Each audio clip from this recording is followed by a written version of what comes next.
I'll meet with him this week and hopefully start the process. I texted my soon-to-be ex that I was filing. His response? He was never going to sign the divorce papers and I was stuck with him whether I liked it or not. Honestly, everything happened so fast that I'm still in shock. I don't even know if I overreacted by talking about divorce so fast. So there's the update. I'm not sure what comes next, but thanks for everything.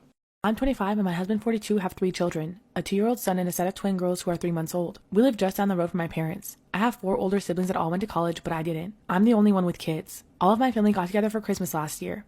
Whenever I try to engage in a conversation with my family, they seem to just ignore me. My relatives would hold our babies but not talk to me much beyond that. I was so alone. I was late in my first pregnancy when we got married. A few of my siblings had gotten married before I did and they all had very nice weddings with lots of guests. No one had any interest in coming to mine. We trashed the idea of a wedding and got married at the courthouse. I couldn't even get all my siblings to attend the little ceremony. We couldn't go on a honeymoon at the time, so I was even more miserable. Recently, my sister told me that our family thinks that I'm just a dumb bimbo with no goals in life, so I had babies instead. She says that's why no one values my input or opinion. They think I'm stupid for having children young. My children were not planned. They also think that I'm stupid for being with a man older than me, but he's my one true love. They don't want me to have any influence over large family decisions because they think that I'm dumb. They ignore me and don't make time for me. How do I get them to take me seriously? I'm 43 and have a 22-year-old daughter. All my daughter's life, she struggled with mental health issues. She has ADHD, bipolar, and borderline personality disorder. If I'm being honest, I never really understood a lot of my daughter's disorders. I've always approached mental illness as something you just bury deep down. And as a single mother, I've tried to do my best, but I know that I'm not perfect. Well, recently, my daughter asked if I go to one of her therapy sessions with her, and I only agreed to it because she seemed super excited about it. When we got there, her therapist first asked me how I was raised to think about mental health. I said I wasn't raised to think about mental health at all. She then said that she guessed that. It seemed kind of snarky, but I ignored it. She then asked about my family's history with addiction and mental issues. I denied any, and then she started to list all the things that my daughter told her and asked if they were a lie. They weren't a lie, but I never saw any of these things as big issues. She then began to explain to me BPD is a trauma response. She explained it can be caused by many things, but by me invalidating her emotions so much like I was invalidating my own had a part to play in it. She then tried to tell me ways that I can cope with my own trauma so that I can help my daughter cope with hers. After listening to her spew absolute garbage for 30 minutes, I finally got up and told her that she was a fucking quack and didn't know anything that she was talking about. I just stormed out and left. My daughter called me crying an hour later and I told her that she needed to get an actual therapist instead of that bitch. I wasn't upset with my daughter, but I did feel like she kind of threw me to the wolves. After cooling down though, I think maybe I could have handled that wrong, but I'm not sure. Am I the asshole for snapping at my daughter's therapist when she tried to blame my daughter's trauma on me? My wife is a cancer patient. She unfortunately started losing her hair due to chemotherapy and she's been incredibly insecure about it, her lack of hair in particular. She got a wig and started wearing it. I don't mind it. I 100% support her since she only wears it around family and friends. Now my sister lost her apartment after a messy divorce and moved in with her twin daughter, 16, almost a month ago. Things have been going well except for my niece's constant remarks about my wife's wig. They got so hung up on it and kept asking lots of questions about it. They asked to take turns trying it on, suggested that they straighten it with their straightener and so on, which was exhausting. They even pressured to see her without it, but my wife was uncomfortable and refused. Yesterday I got home and found that my wife is locking herself in the bedroom and crying. I asked her what happened. She told me that she woke up and didn't find her wig and then discovered that my nieces took it and hid it and urged her to come out so that they could see her without it. My wife repeatedly asked them to give it back, but they started laughing and recording. My wife had to lock the door to keep the distance because they didn't stop. I was fuming and went to the kitchen and confronted them. They acted confused, but I was able to get the wig back. I lashed out telling them that they humiliated my wife and embarrassed her by taking her wig. They said it was just a lighthearted prank, which made me go off on them. My sister got involved and said that my wife was just being sensitive and the girls were just curious to see her without her wig, but she overreacted. I told her that her daughters were recording her.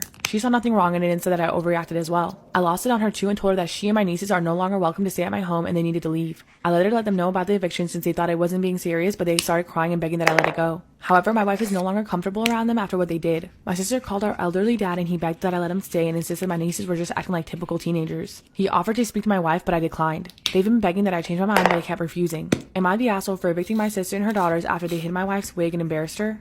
Story time about when I let my boyfriend pop a pimple and it almost killed me. I at the time was 23, my boyfriend at the time was 25, had been together for almost a year. I was living at his parents' house because I was between homes and he was living at his cousin's. It was one of those nights where he was staying over and I asked him to pop a pimple on my labia because I couldn't see it and he happily obliged. You know, things you ask and do for your SO. So a couple days go by and the pimple grew exponentially, but I didn't really think anything of it. I thought it would resolve itself. The third day, it grew to the size of a golf ball and my nurse advised hotline for my insurance advised me to go to the ER within the next few hours. Of course, work wouldn't let me go because I wasn't actually dying. Well, so they thought. I went home that night and got help with showering because I couldn't even really lift my legs. My boyfriend takes me to the largest trauma center on the West Coast and while waiting for the OBGYN, they gave me fentanyl for the pain and boy that kept me feeling great for the rest of the night. The OBGYN said that there isn't any need to drain it and to just take antibiotics and it should resolve itself. Despite that it's actively oozing but the hole isn't big enough to ooze. Anyway, I pick up the painkillers and antibiotics and head to bed. He calls out of work just because he wanted to be sure that I was okay. The following morning, he wakes up to go pee and feels me and says that I'm on fire. And he can tell that something is super wrong by just the way that I was talking because my speech and my reaction time is very slowed and slurred. Called the nurse advice line and they said to go to the ER ASAP. I'm spiking a fever, like almost 102 degrees. At this point, I could hardly dress myself, so he's helping me get dressed a little bit and then he takes me to the ER. They're asking me questions and I have almost no idea where I was. I knew my name, but I didn't know my birthday or why I was there. I'm hardly coherent, but not like passing out. Just there, but not. Wheel is spinning, but no one is home. Thankfully, my boyfriend already knows all that information about me and the nurse immediately admits me under the code sepsis. The OBGYN comes down and is like, yup, that needs to be drained. Gives me lidocaine in my naughty bits. I scream absolute bloody murder and she doesn't even give the lidocaine enough time to work and immediately takes the scalpel to my labia and cuts it open.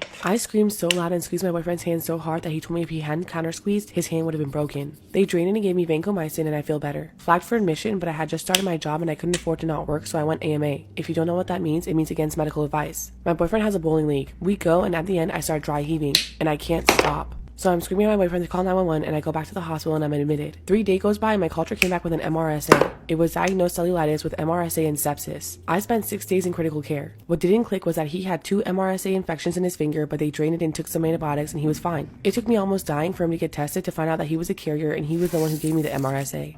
I grew up as a fat kid, but when I got to college, I began taking control of my health and I lost 150 pounds. I had a personal trainer who is now my husband. He was a huge health nut to begin with and really kept me on track and held me accountable. I've been able to keep the weight off for 20 years and we're both giant health nuts. We have 3 kids. Our daughters are 12, 14, and 9. We've always been strict about health with them. They each have a workout machine in their room which they have to use for an hour before dinner, and if we walk in and they aren't on their machines, they get their phones and toys taken away. My 2 oldest girls have rebelled against this a lot. We've also been really strict with nutrition. We never had anything but fruits, veggies, and lean meats in our home, not even bread. At birthday parties, we took them home as soon as the cake and pizza came out, never took them trick-or-treating for Halloween, and had teachers send them to different rooms when they had class parties with food. We also told their friends' parents not to feed them junk. I'll admit, we definitely sheltered them from junk food in fear that they grow up unhealthy. People thought we were ridiculous for the way we raised our kids, and we were warned about them having eating disorders, but we thought we were doing what was best, and everyone was being ridiculous. 3 months ago, we found out our oldest daughters, who go to the same middle school, were sneaking food at vending machines from school with their allowance cash. My husband found out about this from hearing the snacks in their backpacks and had a long talk with them about the dangers of eating those snacks and took the snacks and their money.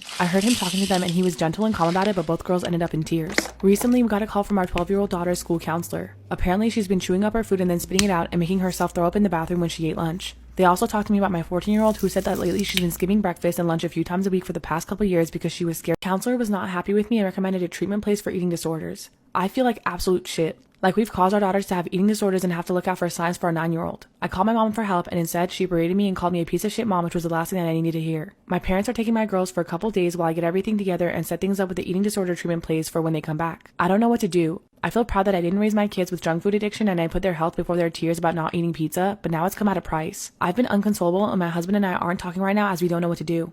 Happy Thanksgiving / Black Friday! So since I'll be going to the mall tonight to go Black Friday shopping or whatever, it reminded me of a very interesting story time.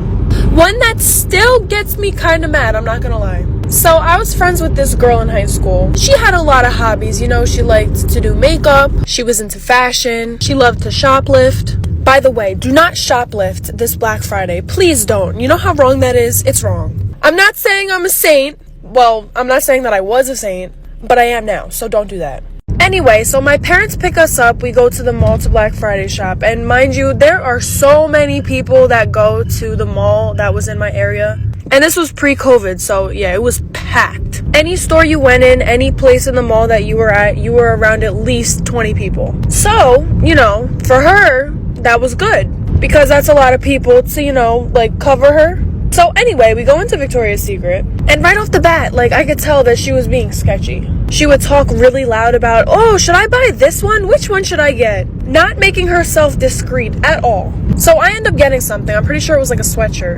And while I was waiting in line, she was still like, you know, browsing around. Once I check out, I go to find her. I'm looking around the store. Like I said, there's a bunch of people. I couldn't find her. Then I see her at the exit with the worker walking in and out of the store, and every single time she walked out, the beeper went off. She didn't have any bags on her, so they couldn't check anything. So we leave. I was like, what did you take and where is it? She pulls down her leggings to show me 40 pairs of underwear. Guys, people are so dumb. Alright, so I have a story time, and it's honestly, it's just making me mad thinking about it. Just to clarify, I'm white. I don't know what it feels like to be discriminated because of the color of my skin. So I need you guys' opinion. Like, I need to know if I have a right to be mad at this. So my new man's or whatever is Guatemalan. He's a snack, just saying.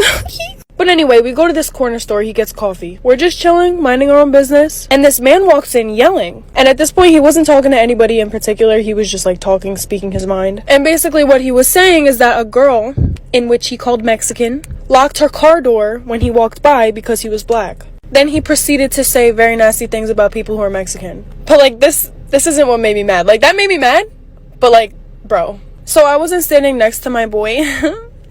Yeah, I've never called him my boyfriend before, but like, my boyfriend.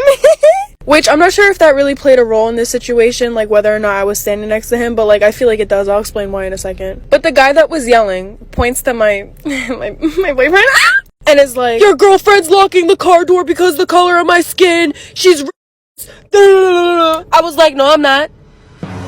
No, I'm not. I'm not in no damn car. Like his girlfriend who? Does he have another girlfriend that I don't know about? No, I don't think so. Thank you. But anyway, my boyfriend was like, I ain't locked no damn door. Like the tough guy he is. No, I'm kidding, but like for real. But he was like, I ain't locked no damn door. Get out of here with that. So like I said, I feel like maybe if I was standing next to him, he wouldn't have thought that he was the girl's boyfriend. Or who knows, maybe he still would have, like, you know. But it's like,